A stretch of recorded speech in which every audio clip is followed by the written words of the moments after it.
Hi, my name is Dave and I just love to talk about the best music from the 60s onwards for newbies and devotees alike. And in this video I'll be looking at the brand new album from Pattern Seeking Animals, PSA for short, out on the 27th of October, called Spooky Action at a Distance.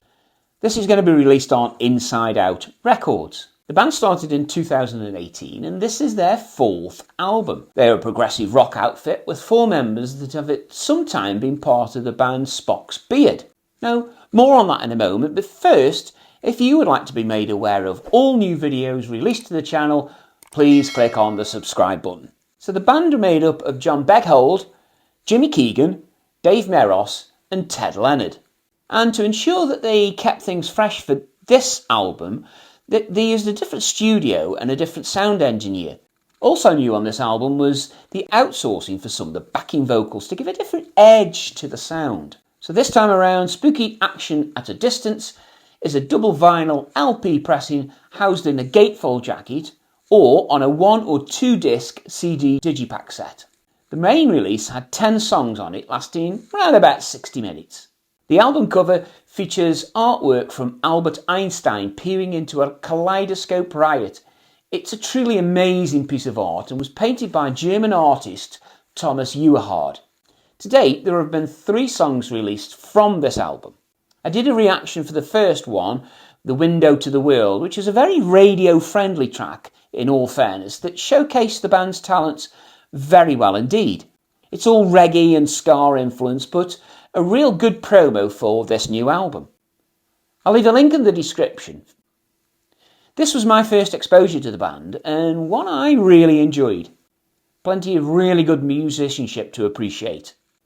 The second track out was Somewhere North of Nowhere, and this is a more prog-like piece. It's more prog feel to it. There's that bright, busy bass from Dave Meros again, and it's this opening riff that Beghold gradually built into the song It Became. For this one, the music was finished before the lyrics were written, and that's quite unusual for Beghold.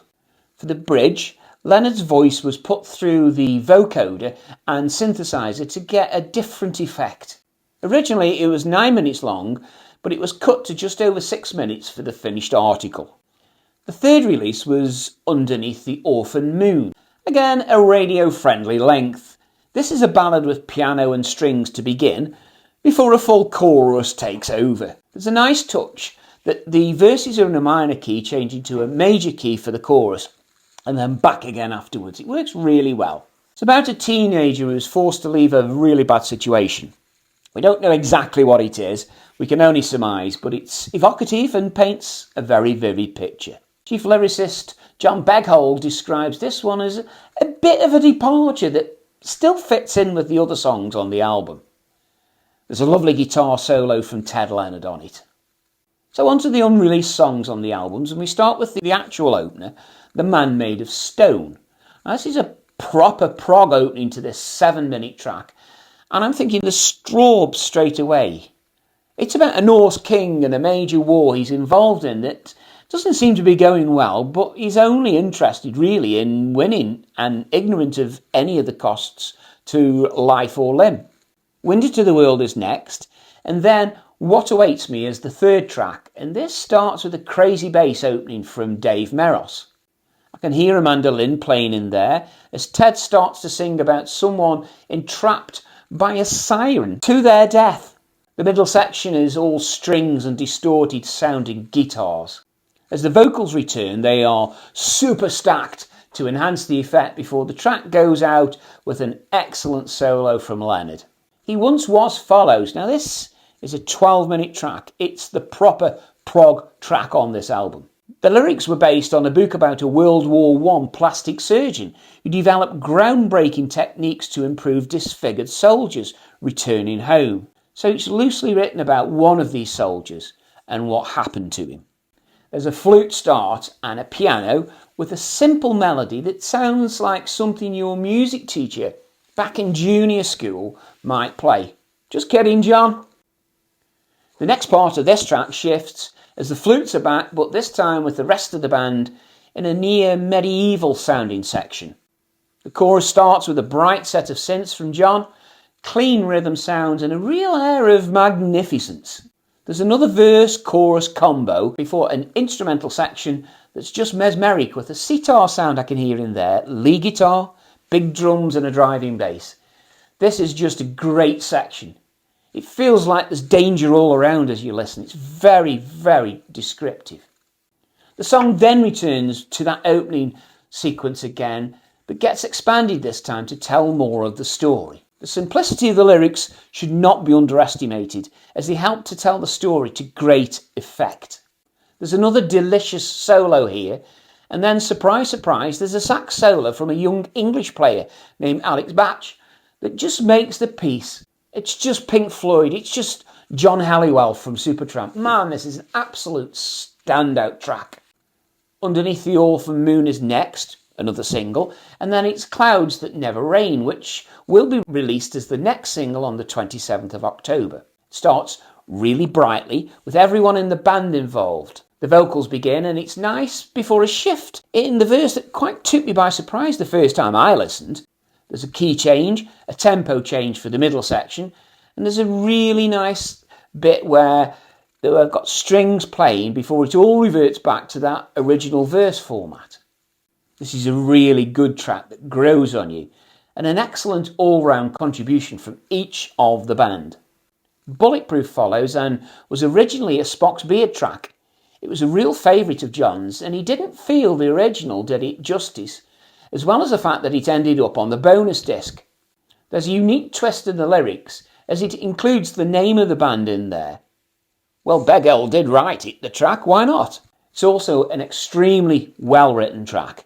There's a slow opening with a great first lines, I've been up but mostly down, and this sets up the song beautifully as it begins as a shallow whisper sung by Leonard before it turns into a majestic anthem of self-empowerment where orchestra and funky bass excel in the forefront of the track. It has the feel of a traditional 1960s, 1970s ballad that so often reigned supreme in the charts around that time. It's just fabulous.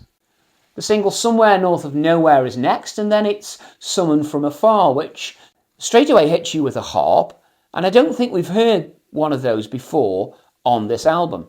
It's another prog track, thankfully. There's a flute and a mellotron and soft dreamy backing vocals before the main vocals start with a choir feel to the backing vocals again. It sounds a little bit like, I don't know if you remember Life in a Northern Town by Dream Academy. Remember that one? It's written about an angel in my mind looking to create a protected environment to shelter those in need from potential war or danger. There's a gorgeous middle section where it all becomes a bit electronic as guitar and synth battle it out for supremacy, possibly in the way that the song is written. Tempo and beat change as a set of bongos play before the chant of Home Again to signal the ending of the song, but not just yet, as there's a final salvo from the lyrics as the flute appears again, then a mandolin, and then another exquisite solo. There have just been so many on this album. This is a great track that I have found difficult to nail down, so we'll need a few more listens before I finalise my thoughts on it. At this point though, it's a very enjoyable track. Last track now, and this hour-long odyssey of an album is drawing to a close, but just time for the final track, Love Is Still the Light. Now, this one is a ballad, out-and-out ballad, that brings the album to a close, and it's a really nice way to end. There's a suitable start with no dramas before there are some higher-pitched vocals sung to a simple organ, with heavy stacked-up harmonies to deliver the lyrics. Leonard has given it all his might as this track develops and is played straight with the band, all contributing to enhance this song. If I'm perfectly honest, I think there are much better tracks on the album, but it works as an album closer and fades out quietly with no fuss. It's an uncomplicated end to the album. One thing to comment on is the excellent contribution to the album from the rhythm section of Jimmy Keegan on drums and Dave Merris on bass, who have added immeasurable accuracy to the tempos and unique and individual sections to much of this material. I salute you fellas. Overall, it's a top quality piece of music that's sure to perform very well in the charts around the globe via high sales. It just simply must. I fully recommend this to anyone who is new to pattern-seeking animals, as they are unique in today's musical markets. The songwriting skills of John Beghold is unquestioned. He knows how to write a piece of music. Make no mistake. All in all, extremely good. So there you have it. These are my thoughts on the album Spooky Action at a Distance by the Pattern Seeking Animals. Let me know yours in the comment sections below. I hope you found the video interesting. If you did, please press the like button. And if you'd like to support the channel further, details are in the description box, as well as a purchasing link for this album. On screen now is a link to a reaction I did for the first single released from this album. Check it out please. Thanks for watching this one, and until next time, I'll see you later.